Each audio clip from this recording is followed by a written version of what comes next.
వస్తుంది. ఇలాంటి సమయంలో వచ్చి మళ్ళీ నేను హీరోగా చెయ్యాలా అని కష్టపడి నేను సబ్జెక్ట్ వెతుక్కుని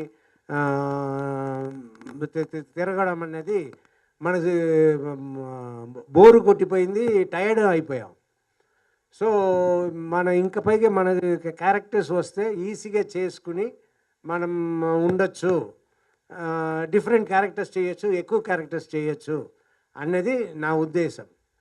అందులోనే నేను ఇప్పుడు విలన్గాను చేస్తానని చెప్పాను. నేను క్యారెక్టర్ చేస్తే తప్పే ఉంది అని నేను చేశాను, చేస్తాను కూడా. సో అది రెండో క్వశ్చన్ సార్.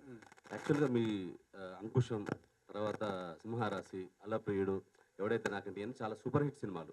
అంత రీ రిలీజ్ ట్రెండ్ నడుస్తుంది. మీ సినిమాలు ఏమన్నా రీ రిలీజ్ చేస్తే చేస్తారా? ఇప్పుడు మాట్లాడుతున్నారు మా వాళ్ళు కూడా, అలా రీ రిలీజ్ చేయించాలి సార్ మీ సినిమాలని. ఏ సినిమాలు చేస్తారు? చేస్తే మా మార్కెట్లో డిస్ట్రిబ్యూటర్స్ బెటర్గా చెప్తారు, వాళ్ళని అడగాలి. నాకు ఏ సినిమా రిలీజ్ అయినా సంతోషమే. బట్ అల్లరి ప్రియుడు ఒకటి బాగా వెళ్ళడానికి ఛాన్స్ ఉంది. ఎందుకంటే సాంగ్స్ ఉంటాయి, బోర్ కొట్టకుండా. థియేటర్ ఓల్డ్ సినిమాకి వెళ్ళినా కూడా మ్యూజిక్ హెల్ప్ అవుతుంది, మంచి సినిమా కూడా. సో అలాంటి సినిమాలు అయితే బెటర్. అవును, ఎంటర్టైన్మెంట్ ఉండేలా. మూడో ప్రశ్న సార్. మీ ఇంట్లోనే జీవిత గారు, మీరు, మీ పిల్లలందరూ హీరోయిన్లు ఇక చేశారు. అంటే మీరంతా ఫ్యామిలీ కలిసి ఏదైనా సినిమా చేసే ప్లాన్ ఉందా ఫ్యూచర్లో? అవును, ఇప్పుడు చెయ్యాలి. మనమే లేట్ చేస్తున్నాము, త్వరగా చెయ్యాలి అని మొన్న కూడా మాట్లాడుకున్నాం. మంచి సబ్జెక్ట్ చేయాలి. బట్ 2-3 డైరెక్టర్ చెప్పారు, మేము తయారు చేసి వస్తాము, మంచి సబ్జెక్ట్ అని చెప్పారు. మేము అనుకుంటున్నాము, ఆ ప్రయత్నంలోనే ఉన్నాం. రాజశేఖర్ గారు ఇక్కడ 90స్లో sir. Good evening sir. Good evening. ఈ బైకర్ సినిమా చేస్తున్నప్పుడు మీ పాత జ్ఞాపకం ఏమైనా మీకు గుర్తుకొచ్చాయి సార్? బైకర్ అంటే బైక్ నడపటం, ఫస్ట్ టైం రేసింగ్, అలాంటి మీ సినిమాలన్నీ కూడా యాక్షన్, యాంగ్రీ మెన్ కదా. ఏం గుర్తుకొచ్చింది అడిగారు? ఫాదరా? Bike racing. మీ బైక్ రేసింగ్కి ఫాదర్కి సంబంధం లేదు. Old age sir.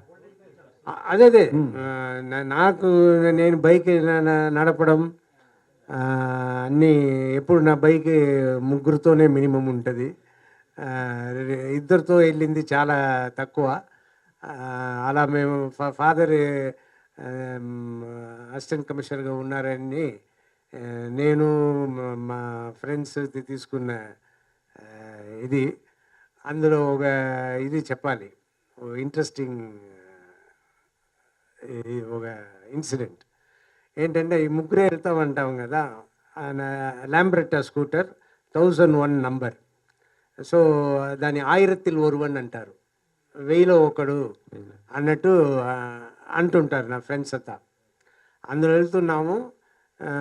ఒక్కొక్కసారి నేను స్కూటర్ ఇలా కూర్చొని ఇక్కడ ఎవరైనా కూర్చోబెట్టుకుంటా.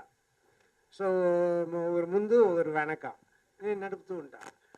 అలా నేను స్టెర్లింగ్ రోడ్ జంక్షన్ అలా వస్తున్నప్పుడు ఒక సార్జెంట్ చూసేసి మమ్మల్ని తరవడం మొదలుపెట్టారు ఆయన బైక్లో. నాకు తెలిసిపోయింది, ఇలా తరుముతున్నారు, మనం ఆగిపోతే బెటరు అని మేము కోట్ కూడా వేసుకున్నాము. స్టెథోస్కోపు, కోట్, మెడికల్ కాలేజ్ స్టూడెంట్ అంటే అది ఒకటి పెట్టుకుంటాము. ఎందుకంటే